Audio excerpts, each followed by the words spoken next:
নমস্কার, আমি আবার এসে গেছি আর একটি নতুন ভিডিও নিয়ে। এই ভিডিওতে আমি শুধু দেখাবো যে এয়ারপোর্টে কী কী করতে হয় কী কী না। এই যেমন দেখুন, আমি এখন এয়ারপোর্টে ঢুকছি, পুনে এয়ারপোর্টে, এবং ঢোকার পর আমি দেখতে পাচ্ছি একটা লম্বা লাইন। এবং আমার মাথায় এটাই আসছে যে ভারতের মধ্যে একটাই এয়ারলাইন আছে যারা ডোমেস্টিক সমস্ত ডোমেস্টিক অ্যাভিয়েশনের জন্য সব কিছু করে থাকে, তারা হচ্ছে ইন্ডিগো। আর যেন কোনো এয়ারলাইন নেই, শুধু এখানেই লাইন। তো এই লাইন কাটিয়ে আমি এখন আছি চেক ইন কাউন্টারে। এই চেক ইন কাউন্টারে আমি ব্যাগ চেক ইন করবো। চেক ইন কাউন্টারে ব্যাগ জমা দিতে হয়, জমা দিয়ে আমি এখন চলে এসেছি আমার বোর্ডিং গেটের কাছে। এবার বোর্ডিং গেটের কাছে আসা মাত্রই আমি যেটা করে থাকি, প্রথমেই দেখেছি কোথায় লাউঞ্জ আছে, লাউঞ্জে আমি ঢুকে যাই। এবার লাউঞ্জে ঢোকার জন্য যা যা প্রসিডিওর আছে সেগুলো আমি এখানে এক এক করে আপনাদের দেখাবো।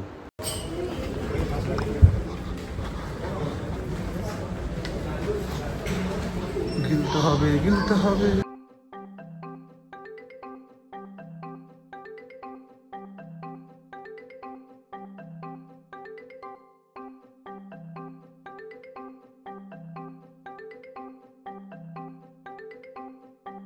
আর এখানে এখানে আমি কার্ড সোয়াইপ করলাম। কার্ড সোয়াইপ করে প্রথম কার্ডে হলো না, দ্বিতীয় তৃতীয় অনেকগুলো কার্ড এদিক ওদিক করে সব কিছু করে আলটিমেটলি মাত্র 2 টাকা খরচ করে আমি লাউঞ্জে ঢুকে গেলাম।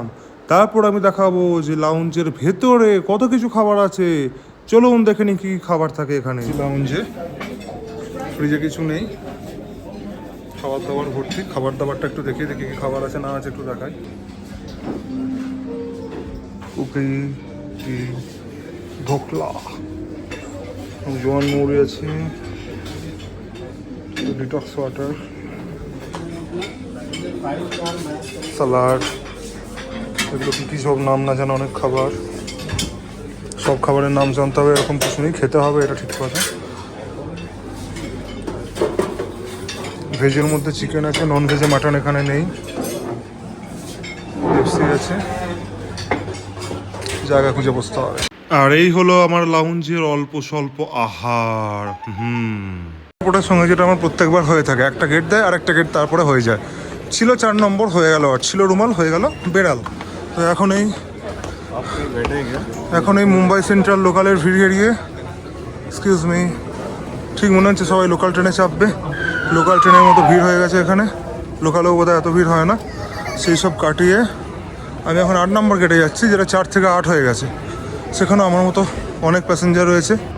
এই যে এরোপ্লেন আসছে,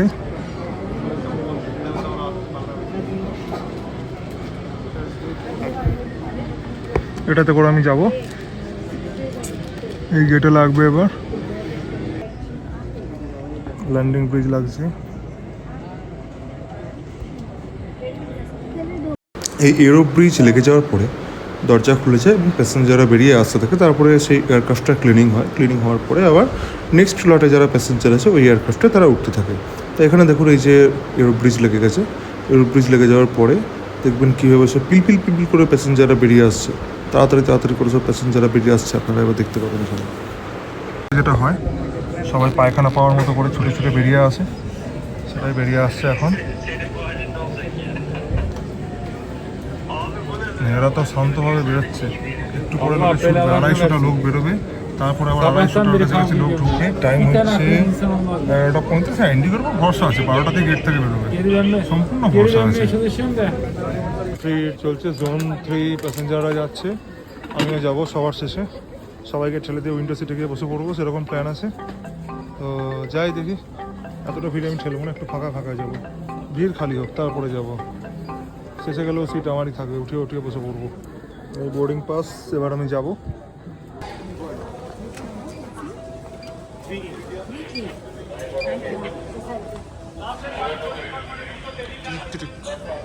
চলো tata bye bye Pune for some days. এখনো পুশব্যাক ফিট হয়নি, মানে প্লেন ছাড়তে দেরি আছে একটুখানি। এই সামনে নোজ, এই সামনের চাকা, যেখানে পুশব্যাকটা লাগানো হয়, এখানে সামনের চাকা, উপরে পাইলট কাকা। না, কি কবিতা। একটা জিনিস দেখাবো, হাই স্পিড টেপ দিয়ে কাঁচের জানলা আটকানো আছে, কিন্তু নোজে কিছু নেই, কাঁচের জানলা হাই স্পিড টেপ দিয়ে আটকানো আছে। এইভাবে সব কিছু দেখতে দেখতে আমি প্লেনের ভেতরে চলে গেলাম এবং দুজন কাকুকে সরিয়ে দিয়ে অবশেষে উইন্ডো সিটে চলে গেলাম। এরপরে আস্তে আস্তে সমস্ত কাজকর্ম শেষ হওয়ার পরে বোর্ডিং কমপ্লিট হলো এবং বোর্ডিং কমপ্লিট হয়ে গেলে যা হয়, এরোপ্লেনের দরজা বন্ধ করা হয়, অ্যানাউন্সমেন্ট হয় যে বোর্ডিং কমপ্লিটেড, তারপরে এয়ারপ্লেনের দরজাটা বন্ধ করে দেওয়া হয়। সেটাও আমি কিছুটা চেষ্টা করেছি দেখানোর। দেখুন নেক্সট ভিডিওতে, নেক্সট পার্টে কী হয়। Closed, now door is closing. We are in flight. Ready to. Ladies and gentlemen, door closed for departure. Thank you. Door closer is done. এরপর এরোপ্লেনের পুশব্যাক হয়। পুশব্যাক হওয়ার পর প্লেন আস্তে আস্তে এগিয়ে চলে রানওয়ের দিকে। রানওয়ের দিকে এগিয়ে কিন্তু সঙ্গে সঙ্গে প্লেন ওড়ে না, তার কারণ সেখানে একটু ট্রাফিক ছিল। দুটো এরোপ্লেনের ল্যান্ডিং বাকি ছিল। ল্যান্ডিং হওয়ার পরে তারপরে আমাদের প্লেনের রানওয়ে হয় এবং প্লেন উঠতে শুরু করে, মানে রানওয়েতে গিয়ে প্লেন দৌড়তে শুরু করে। তো সেটা আমি এরপর নেক্সট দেখাতে চলেছি।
এবারের গল্পটা একটু সংক্ষেপে বলে দিই। এই যে প্লেন উঠতে শুরু করলো, এবার এটা প্রায় 1.5-2 ঘন্টা ওড়ার পরে দিল্লিতে ল্যান্ড করবে। এর মাঝখানে আমার কিছু মিল প্রি অর্ডার ছিল, যেগুলো আমি ফ্লাইট বুকিংয়ের সময় অর্ডার করে রেখেছিলাম। সেই মিলগুলো আসে, আমি সেই মিলটা খাই। খাওয়া দাওয়ার পরে দিল্লিতে নামার ভিডিওটাই পুরোপুরি দেখাবো কীভাবে এটি ল্যান্ডিং করে।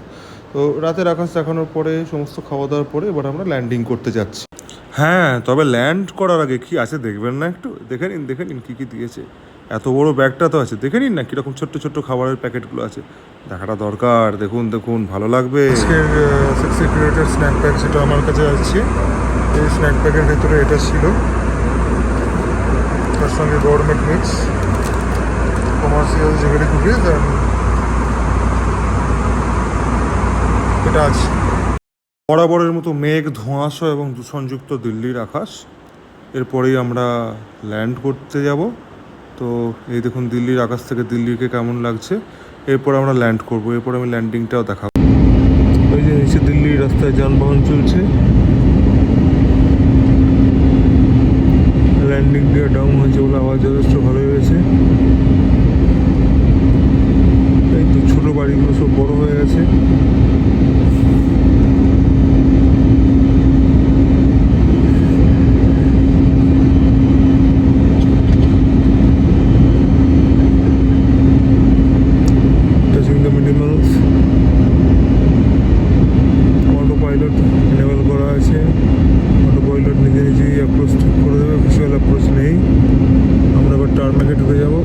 এয়ারপোর্টের ভেতরে ঢুকে যাবো।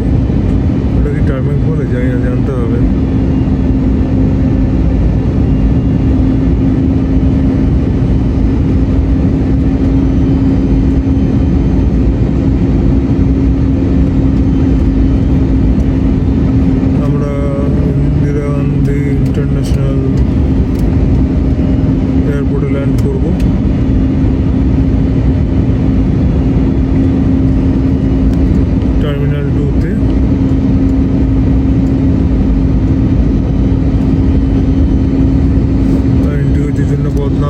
ল্যান্ডিং সেটাই হচ্ছে আজকে।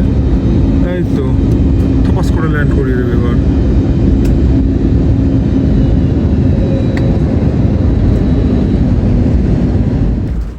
আমরা ল্যান্ড করে গেছি, এবার এয়ারক্রাফটের দরজা খোলা হবে, নেমে যাব এবং নেক্সট ফ্লাইট যেটা আমার ভুবনেশ্বরের জন্য ছিল তার জন্য আমি লে ওভার ফ্লাইট থাকবে, তো লে ওভারের জন্য আমাকে এয়ারপোর্টে অপেক্ষা করতে হবে, তার জন্য আমি আস্তে আস্তে এগিয়ে যাব।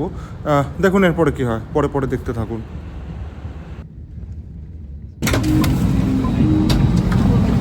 ঠিক দরজাটা খোলার সময় সামনে লোকগুলো জড়ো হয়ে গেল, অদ্ভুত।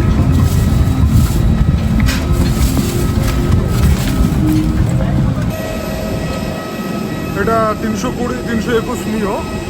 এখান থেকে নেমে এবার বাসে করে যাব।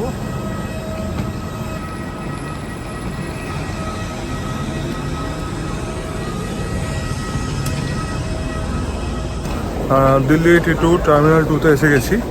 এবার টার্মিনাল 2-তে আমাকে এখন ট্রান্সফারের জন্য খুঁজতে হবে। এক্সিটের দিকে গেলে হবে না, এখানে ট্রান্সফার ডোমেস্টিক লেখা আছে, তো আমি ডোমেস্টিক ট্রান্সফার্সে যাব। সেখানে আবার সিকিউরিটি চেক ইন করে তারপর আমাকে আবার যেতে হবে। সিকিউরিটি ডান, এগেন সিকিউরিটি ডান করে এখন আমি এবার যাচ্ছি ডিপার্চারের দিকে। এখন আমি টিটুতে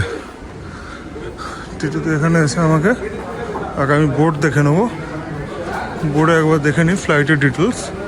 after that I will proceed.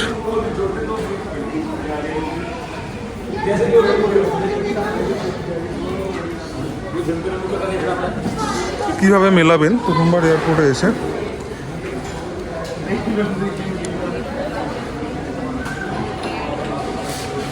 5:15 IndiGo 2064 check in open. Okay, check in open আছে।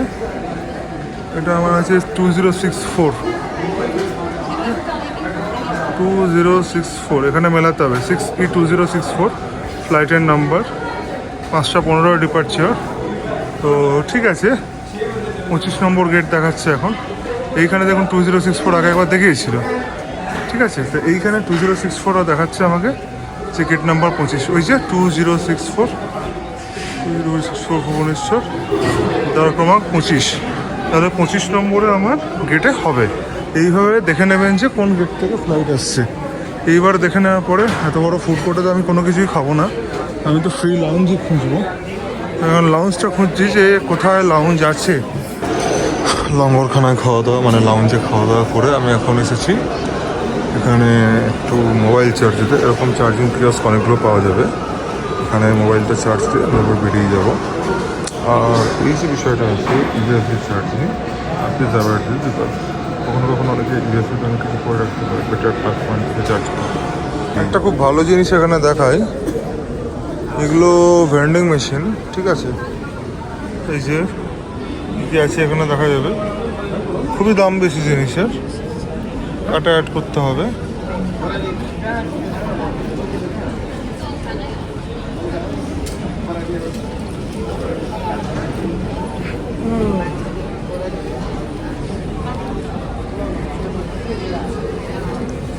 যদিও আমি নেবো না, আমি জাস্ট ভিডিও পারপাসে এটা দেখাচ্ছি। Internet down. ঠিক আছে, আমি অন্য কাউন্টারে দেখাই একবার। আর একটা কাউন্টার আছে যেখানে স্ন্যাক্স আইটেম আছে, চিপস বাগেরা বাগেরা সব আছে।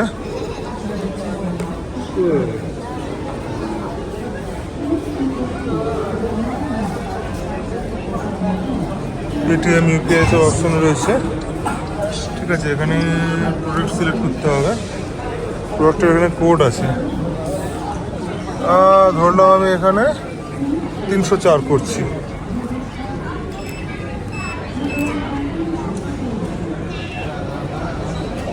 এখানে কিউআর কোড আসবে, কিউআর কোড দেখে পেমেন্ট করতে হবে। পেমেন্ট করলেই ওখান থেকে গোল গোল করে ঘুরে জিনিসটা নিচে পড়বে, ঠিক এই জায়গাটা। আর এখান থেকে নিয়ে ওটা তুলে নিতে হবে। তো আমি কিউআর কোডও দেবো না, পেমেন্টও করবো না, আমার কিছু নেওয়ার নেই, জাস্ট এটা দেখালাম। তো সব আইটেমেরই দাম প্রচুর। ঠিক আছে, এটা তাও 60 টাকার ভুজিয়া, ঠিক আছে। এইগুলো তাও গরিবের খাবার দাবার, ঠিকঠাক জিনিস, এয়ারপোর্টে গরিবের খাবার, এমনিতে নয়। বাট স্টিল ওকে, এগুলো নেওয়া যায়। অস্বাভাবিক দাম হলে জিনিস নেওয়া যায় না। যেমন এই জলের বোতলটা 10 টাকা দিয়ে পাওয়া যাচ্ছে, এটা একদমই ঠিকঠাক রেট আছে। এটা আমি ডিলিট করে দিয়ে যাই। হ্যাঁ, তো এই 10 টাকায় জলের বোতল এখানে দিচ্ছে সাধারণের জন্য, একদম ঠিকঠাক, এটা নেওয়াই যায় ঠিকঠাক। এটা এই সুবিধাগুলো এখানে আছে। নাহলে এখানে যেভাবে জল খেতে হয় এয়ারপোর্টে, সেটা কোনো ভদ্রলোকে অ্যাটলিস্ট ওইভাবে জল খেতে পারে না। দেখিয়ে দিচ্ছি কীভাবে খাবে। এই যে এইভাবে, এখানে বাটন আছে, এইভাবে কোনো ভদ্রলোকে জল খায়? ঠিক মনে হচ্ছে কেউ টয়লেট করছে আর আমি তাকে মুখ দিয়ে আছি, বিচ্ছিরি দেখতে লাগে ব্যাপারটা। ইন্ডিগোর বোর্ডিং শুরু হয়ে গেছে ভুবনেশ্বর। এবার আমাকে ভুবনেশ্বরের বোর্ডিংয়ে যেতে হবে। অনেক লোকজন যাচ্ছে, আমি তো সবার লাস্টে যাব। লোকজনকে সিট থেকে উঠিয়ে বসার একটা আলাদা মজা আছে, যার জন্য আমি যেতে চাইছি না। যাক, এটা চলে যাক, শেষে যাব, সবাইকে উঠিয়ে দিয়ে বসবো। হ্যাঁ, দারুণ মজা। তারপরে একটা বিশাল কেত মেরে ছবি তুলে আবারও বাসে করে করে চলে গেলাম এয়ারক্রাফটের ভেতরে। এয়ারক্রাফটের ভেতরে গিয়ে এবার দেখাবো যে সেখান থেকে আবার আমি একই প্রসেসেই প্লেন উঠবে, প্লেন নামবে, একই জিনিস আবারও দেখাবো। যেখানে বাসে দেখাচ্ছে India by Indigo 6A2064 Bhubaneswar. এটার মানে কিন্তু এই বাসটা যাবে না ভুবনেশ্বর, এই বাসটা কিন্তু ফ্লাইট অবধি যাবে। এতে করে আপনাকে ভুবনেশ্বর যেতে হবে না, এই নিয়ে যেন টেনশন করবেন না। যেমন বলেছিলাম যে এই বাসটায় করে যেতে হবে না। এই যে প্লেন দাঁড়িয়ে আছে, প্লেন দাঁড়িয়ে আছে, আর এটা হচ্ছে গ্রাউন্ড ফোর্স যেটা লেখা রয়েছে, অক্সিলারি পাওয়ার ইউনিট। এখান থেকে এখন পাওয়ার যাচ্ছে প্লেনের মধ্যে।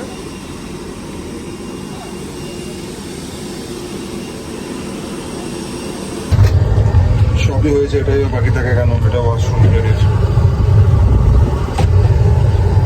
টিস্যু পেপার আছে, সব কিছু আছে এখানে, কিন্তু ছুঁচু করার ব্যবস্থা নেই, ছুঁচু কল নেই। টিস্যু নিতে হবে, ইউজ করতে হবে, তাই চেপে থাকা হলো। আমার যদি এখনো পাইনি।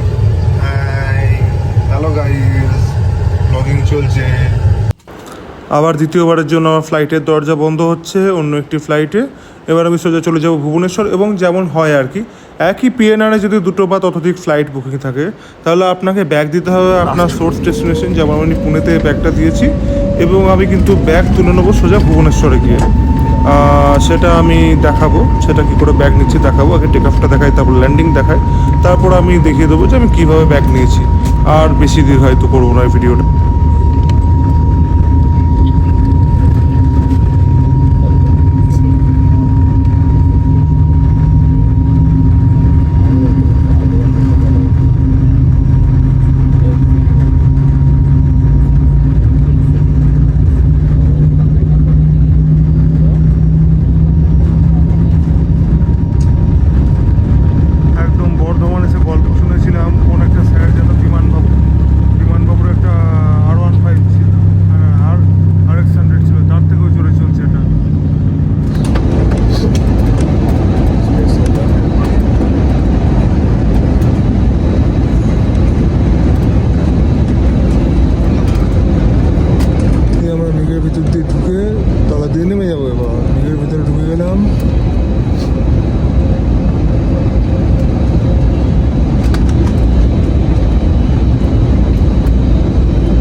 एक्चुअल अप्रोच नहीं।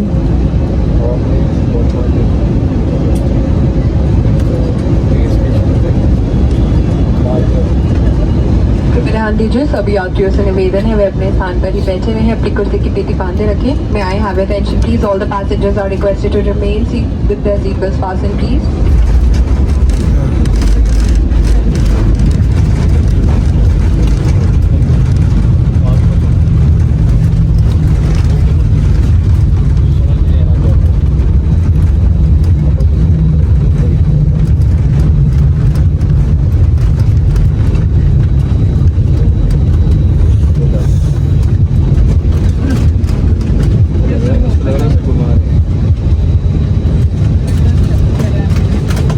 হার্ড ল্যান্ডিং ইট ওয়াজ, ভালো রকমই হার্ড ল্যান্ডিং করেছে।